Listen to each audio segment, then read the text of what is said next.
Hi everyone, and welcome to this week's Wallsend history story.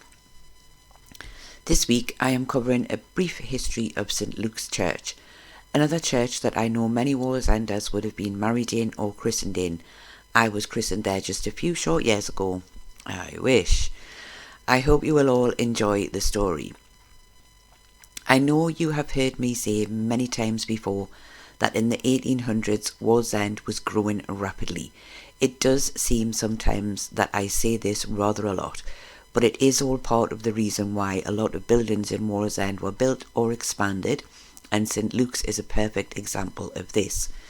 Prior to the rapid growth in population in Wallsend, it had been served very well by St Peter's alone, but now it was decided to separate the town into two parishes, the parish of St Peter's and the parish of St Luke's. It was said at the time that the town consisted of some 8,000 inhabitants, but this does sometimes vary, as it truly is just an estimate, and every time something was built, the estimate seemed to change. St Peter's, it was said, could only seat around 400 parishioners, and it was also stated to be around 1 mile away from where most of the new people lived in Wallsend. So a new church closer to the town centre, they felt, was very much needed. The land to build the church on was given to the town by Sir G.B. Hunter. And I know that he wasn't actually a sir at the time, but I'm just very used to calling him that. This gift would have been a great help towards the cost, as it meant that the land did not need to be bought, as well as also having to pay for the building costs. And it was also stated that Sir J.B. Hunter had donated £1,000 of his own money towards the building costs, but he had done this anonymously and it wasn't known about until some time later. By 1885, a fair amount of the money had been raised, around 2,500, with the hope that the rest would be raised while the building work was ongoing. The foundation stone was laid on July the 23rd by Ernest Rowland, the Lord Bishop of Newcastle. The words on the stone, which you can see on screen at the moment, read, "To the honour and glory of God and for the benefit of his people, this foundation stone of St Luke's Church, Wallsend, was laid by Ernest Rowland, Lord Bishop of Newcastle, on this 23rd day of July, 1885. Miss Jenkins, who I believe was the daughter of the Reverend Jenkins, had given the bishop a silver trowel. Though I am not sure that he used this for the stone laying, I would assume it was just something that he kept as a memento of the occasion.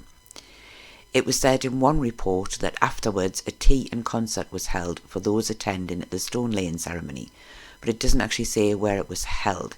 So I would be guessing, but it's possible that it was held in the recently built Wallsend Cafe, as that was right next to the church, but that really is just a guess, and the other possibility would of course be the Co-op Hall on Carville Road.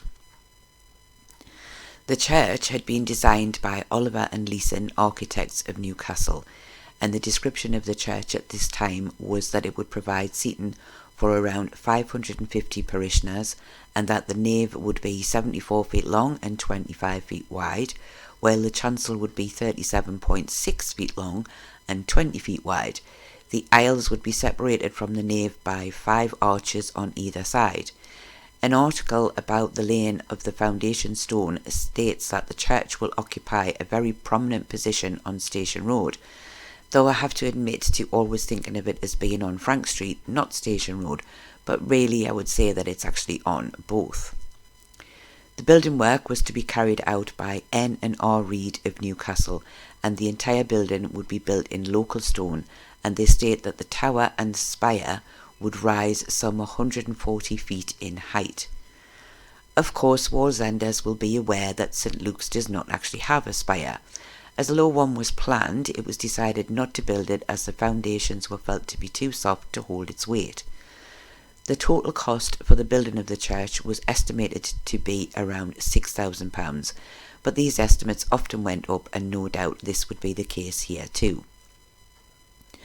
By October of 1866, the church was well on its way to being completed.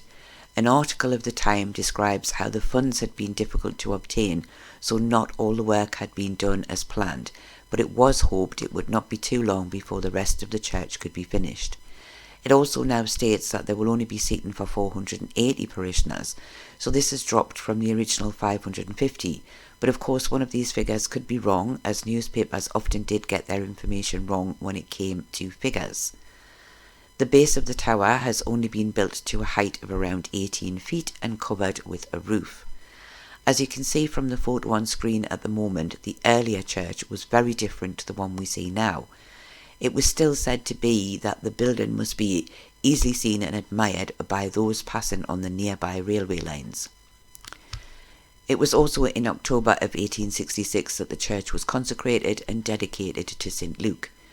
As the church was not yet finished, it was said that the clergy and the choir all got dressed at the nearby Wallsend cafe and then formed a procession to walk to the church from there. The service was conducted by the Lord Bishop of Newcastle. Sadly, the Reverend Jenkins was not there to see it. Having been instrumental in the parish being created and the church being built, he had sadly died in June of 1886 at the young age of only 44 years. The plans you can see on screen at the moment are of St. Luke's from around 1885. They were quite hard to draw as the picture I had was quite faded, so it was hard to see what I was doing, but I hope you can still see how they had planned for the church to look and how it compares with the early photo of the church when it was actually built. In January of 1887, and no doubt at other times after this, a concert was held in the Co-op Hall in aid of the building funds for the church. This particular night was said to have been a great success, although it doesn't tell how much money was actually raised. The church was certainly in use by 1887, and the first vicar was the Reverend W.S. Renford. It did, however, take some time for the rest of the work to be completed, and the tower, without the spire, the chancel and the Lady Chapel were not completed until 1906. They were also consecrated that year too, again by the Lord Bishop of Newcastle. By this time, the Reverend William Marlowe O'Brady-Jones was the vicar and had been since 1892. For me, he is the one vicar I know the most about, although he had died many years before I was even born, but the reason being is the sad death of his daughter in 1894, which I have covered in another video. In 1903, the vicarage was completed on land next to the church. The land again was given free for the purpose by Sir J.B. Hunter. The vicarage had cost around £2,000 to build. Prior to this, the Reverend O'Brady-Jones and his family had been living in a house on the green in Wallsend.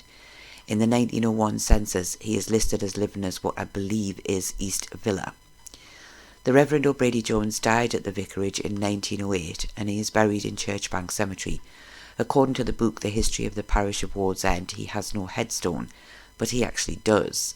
I had assumed this had been there since his death, with the added inscription for his daughter Kathleen, but it seems this may not have been the case, so I will now have to see if I can find out when the headstone was put in place.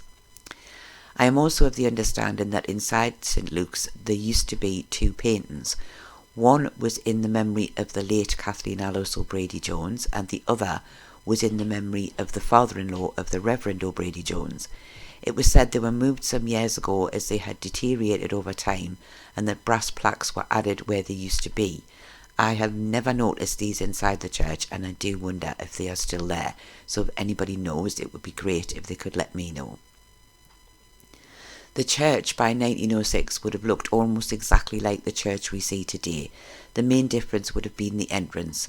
St. Luke's is visible from quite some distance away with its impressive tower, so we can only begin to imagine how far away it would have been easily seen had it indeed had a spire added to the tower. The church hall was built in around 1909. The foundation for stone for this can be seen on screen at the moment. The stone was laid by Mr. Robert Irwin Dees, who is the nephew of Robert Richardson Dees. I know a lot of people will remember using the church hall, but I have to be honest and say that I can't remember ever having gone in there at all. After around 100 years of use, the hall was beginning to show its age, and eventually it was decided to demolish it.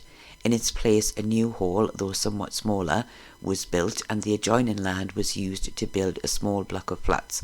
The flats were built in around 2009. The church was often in its earlier years associated with swan hunters, perhaps because of Sir G.B. Hunter or perhaps for other reasons, but it was apparently that gave the church the nickname of the Shipyard Church. Inside the church is the magnificent east window. It portrays the crucifixion and was unveiled in 1922 as a memorial to the men of the parish who had died during the First World War. It was designed by Wilhelmina Geddes, an Irish-born stained glass artist, known for producing some amazing stained glass windows not just in the UK and Ireland, but also in Canada, Belgium and New Zealand. The window at St Luke's is said to be one of her best works. If you haven't seen this window, it truly is worth going to look at it.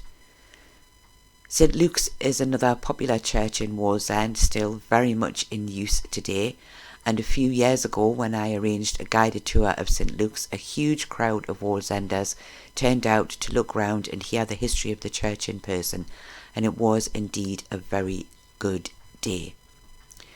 I hope you have enjoyed this brief history of St Luke's, and I hope some of the images have brought back some happy memories too. Thank you all very much for watching, and I hope to see you all again very soon.